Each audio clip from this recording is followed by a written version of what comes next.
शहर का एक छोटा सा कॉलेज। हर दिन की तरह उस दिन भी अर्णव कॉलेज के गेट के पास खड़ा था। तभी अचानक उसकी नजर एक लड़की पर जाकर रुक गई। उस लड़की का नाम था मेघला। हाथों में कुछ किताबें, चेहरे पर हल्की सी मुस्कान और आंखों में एक अजीब सी कशिश। अर्णव बस उसे देखता ही रह गया। कुछ दिनों बाद लाइब्रेरी में उनकी फिर मुलाकात हुई। मेघला मुस्कुराकर बोली, क्या आप यह किताब पढ़ रहे हैं?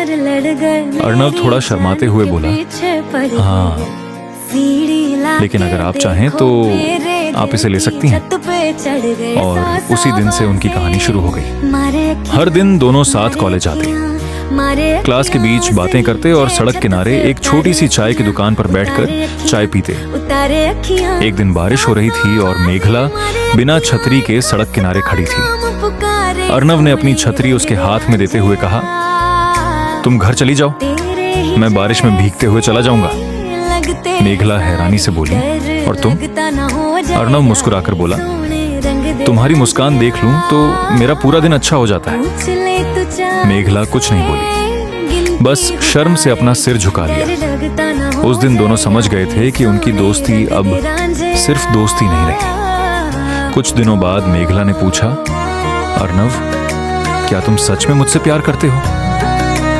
अर्णव ने उसकी आंखों में देखते हुए कहा, आखिरी सांस तक। मेघला हल्का सा मुस्कुराई और बोली, तो मैं भी तुम्हें कभी खोना नहीं चाहती, लेकिन प्यार की कहानी हमेशा खुशियों से भरी नहीं होती।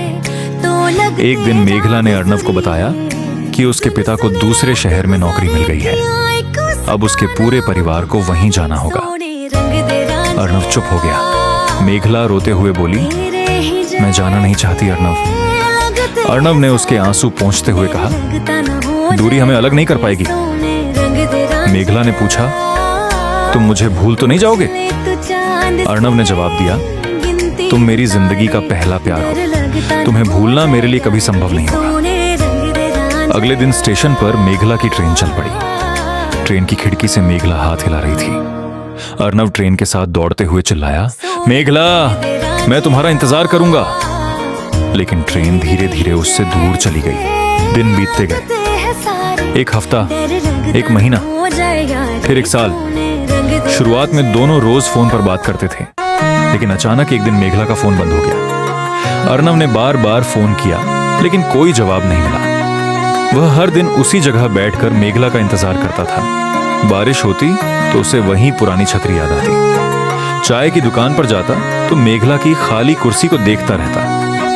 एक दिन अर्णव के पास एक चिट्ठी आई। चिट्ठी में लिखा था, अर्णव, मुझे माफ कर देना, मैं अब तुमसे संपर्क नहीं रख पाऊंगी। मेरी जिंदगी में बहुत कुछ बदल गया है, तुम मुझे भूल जाना, खुश रहना। चिट्ठी पढ़ते पढ़ते अर्णव की आंखों से आंसू निकलने लगे। वो बस इतना कह पाया, तुमने मुझे तुम्हें भूल जाने के लिए तो कह दिया, लेकिन मेरे दिल को कैसे समझाऊं? अर्णव ने कांपते हाथों से चिट्ठी खोली।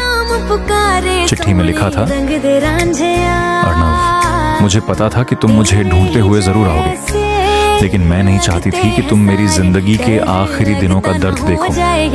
तुमने मुझे जो प्यार दिया, उसी प्यार के सहारे मैं पूरी जिंदगी जीती रही। बस एक अफसोस हमेशा रहेगा, मैं आखिरी बार तुम्हारा हाथ पकड़कर यह नहीं कह पाई कि मैं आज भी तुमसे प्यार करती हूँ। अगर सच में कोई अगला जन्म होता है तो मैं फिर तुम्हें ही ढूंढूंगी, लेकिन उस जन्म में मुझे कभी छोड़कर मत जाना।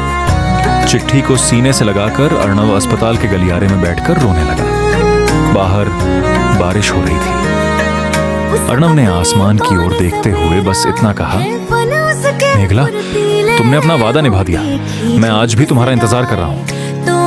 लेकिन जिस इंसान का वह इंतजार कर रहा था, वह फिर कभी वापस नहीं आई। कुछ प्यार कभी खत्म नहीं होते, बस इंसान खो जाता है।